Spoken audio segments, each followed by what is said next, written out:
उत्कलमणि पंडित गोपबंधु दास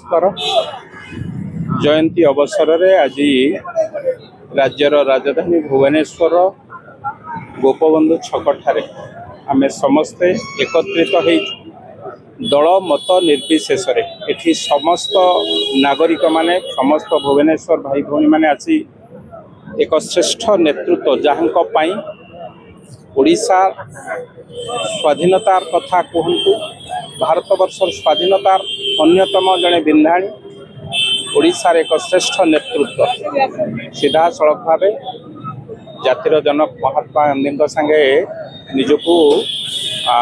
स्वाधीनता संग्राम रे झास देइथिबा जड़े नेतृत्व से भली नेतृत्व प्रति आमे श्रद्धांजलि जनाऊँ एवं आगामी पीढ़ी पाई जो माने ए देशर भविष्य ए राज्यर भविष्य से नुआ प्रेरणा गोपबंधुंकर अतीत आत्मजीवनी किभली भावे से कथा को पढ़िबे से कथा को शिखिबे एभली जने श्रेष्ठ नेतृत्व कथा परवर्ती पीढ़ी मन रखिबो से कथा को मध्य आज आलोचना पर्यालोचना हबार समय आसीछि एवं सारा राज्य रे आज गोपबंधुंकर जयंती रे